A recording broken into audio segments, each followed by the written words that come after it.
ప్రభాస్ నటించిన కల్కి 2898 ఏడి సినిమాపై చాలా నెలల ఉత్కంఠ వాతావరణం నెలకొంది. చిత్ర నిర్మాత నాగ్ అశ్విన్ తన పాత్రకి సంబంధించిన పోస్టర్లు, ఫస్ట్ లుక్లు విడుదల చేస్తూ ప్రేక్షకుల్లో అంచనాలను పెంచేస్తున్నారు. ఇక మేకర్స్ ఇటీవలే బుజ్జి అనే క్యారెక్టర్ ని పరిచయం చేశారు. ఇది కల్పిత కారు. ఈ విషయాలన్నీ కాకుండా ఆసక్తిగా ఎదురుచూస్తున్న విషయం ఏంటంటే అది ఈ సినిమా ట్రైలర్ నిరీక్షణకు ముగింపు పలకబోతున్నట్లు తెలుస్తోంది. ఇక కల్కి 2898 ఏడి బృందం త్వరలోని ట్రైలర్ ను తీసుకువస్తోంది. ప్రభాస్, దీపికా పదుకొనే, అమితాబ్ బచ్చన్ అభిమానులకు కల్కి 2898 ఏడి ట్రైలర్ ని చూడాలని ఆసక్తిగా ఉన్నారు. ఇదిలా ఉంటే ట్రైలర్ కి సంబంధించి ఒక అప్డేట్ బయటికి వచ్చింది. మీడియా కథనాల ప్రకారం చిత్ర బృందం శక్తివంతమైన ట్రైలర్ ను సిద్ధం చేసే పనిలో బిజీగా ఉంది. జూన్ మొదటి వారంలో కల్కి 2898 ఏడి ట్రైలర్ ను విడుదల చేస్తున్నట్లు సమాచారం. దీన్ని భారీ స్థాయిలో ప్రారంభించేందుకు కూడా కసరత్తులు చేస్తున్నారు. అయితే దీన్ని అధికారిక ప్రకటన మేకర్స్ నుంచి వెలువడాల్సి ఉంది. ఇక హాలీవుడ్ రేంజ్ లో తెరకెక్కిస్తున్న ఈ సినిమా కోసం ఆడియన్స్ కూడా ఈగర్ గా వెయిట్ చేస్తున్నారు.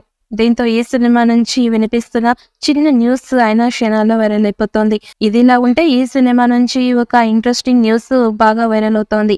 ఈ సినిమా ట్రైలర్ ను జూన్ మొదటి వారంలో రిలీజ్ చేస్తున్నట్లుగా ఒక న్యూస్ సోషల్ మీడియాలో వైరల్ గా మారుతోంది. కాగా చిత్రంలో అమితాబ్ బచ్చన్, కమల్ హాసన్, దీపికా పదుకొనే, దిశా పటాని ప్రధాన పాత్రలు పోషిస్తున్నారు. ఇప్పటికే ఈ చిత్రం నుంచి విడుదల అయిన పోస్టర్స్, క్లిప్స్ కు మంచి స్పందన వచ్చింది. ప్రస్తుతం ఈ మూవీ షూటింగ్ శరవేగంగా జరుగుతున్నట్లుగా సంగతి తెలిసిందే. ఇక pan India travel star Prabhas హీరోగా నటిస్తున్న ఈ గ్లోబల్ రేంజ్ మూవీని నాగ్ అశ్విన్ దర్శకత్వం వహిస్తున్నారు. జూన్ 27వ తేదీన కల్కి 2898 ఏడి మూవీ రిలీజ్ కానుంది. బుజ్జి అనే ఫ్యూచరిస్టిక్ కారును పరిచయం చేసేందుకు నిర్వాహకులు ఒక ఈవెంట్ ను ప్రమోషన్స్ గా కల్కి టీం మొదలు పెట్టేసింది.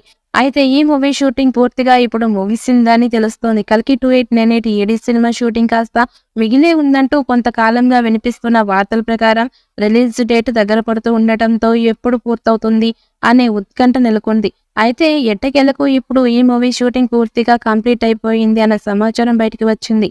కల్కి షూటింగ్ శనివారం రాత్రి పూర్తయిందని, గుమ్మడికాయ కొట్టేశారంటూ ఈ మూవీకి పనిచేసిన కొందరు సిబ్బంది సోషల్ మీడియాలో ఫోటోలు పోస్ట్ చేశారు. ఇక షూటింగ్ పూర్తి అయిన సందర్భంగా ఈ మూవీ కోసం చేసిన వారికి మేకర్స్ బహుమతులు ఇచ్చారు. శ్రీకృష్ణుడి వెండి విగ్రహం, రేపటి కోసం అని కల్కి మూవీ డైలాగ్ ఉండే ఒక నాణ్యాన్ని అందించారు. అలాగే ఈ మూవీ కోసం 3 ఏళ్లుగా పని చేసినందుకు ధన్యవాదాలు అంటూ ఒక నోటు కూడా ఇచ్చారు. ఈ నోటును కొందరు సోషల్ మీడియాలో పంచుకున్నారు.